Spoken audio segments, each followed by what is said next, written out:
Hello creative people, ఈ షార్ట్‌లో నేను వాటర్ కలర్స్‌తో బ్రాంచెస్‌ని ఎలా పెయింట్ చేయాలో చూపిస్తాను. ఫస్ట్ ఔటర్ లైన్ అనేది డ్రా చేసుకోవాలి బ్రాంచెస్‌వి.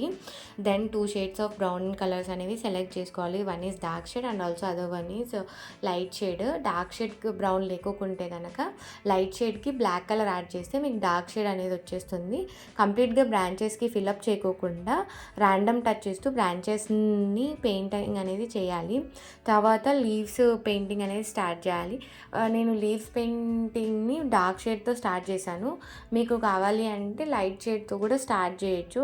లీవ్స్‌ని ఎలా పెయింట్ చేశాను అంటే ఫస్ట్ బ్రష్‌ని తీసుకొని డార్క్ షేడ్ కలర్‌లో డిప్ చేసేసి ట్యాపింగ్ అనేది ఇచ్చాను బ్రాంచెస్ మీద. దీనికి పర్టిక్యులర్ ఫార్మాట్ అంటూ ఏం లేదు. మీకు నచ్చినట్టు ట్యాప్ చేసుకోవచ్చు ర్యాండమ్ ప్లేసెస్‌లో బ్రాంచెస్‌కి. తర్వాత సెకండ్ లేయర్‌కి యెల్లో కలర్ షేడింగ్ అనేది ఇచ్చాను. నెక్స్ట్ ఎండింగ్‌కి నేనొచ్చేసి థిక్ డార్క్ షేడ్ ఉంటుంది కదా గ్రీన్, ఆ డార్క్ షేడ్ అనేది ఇచ్చాను షాడో ఎఫెక్ట్ కోసం. తర్వాత నేను ఏ ఏ కలర్స్, షేడ్స్ యూజ్ చేశానో అవి నోట్ చేసుకున్నాను. ఫర్దర్‌గా బ్లాక్ పెన్ తీసుకొని ఇంకా డీటెయిలింగ్ అనేది ఇచ్చాను ఔటర్ లైన్స్‌కి. అంతే ఈ వీడియో. Stay tune.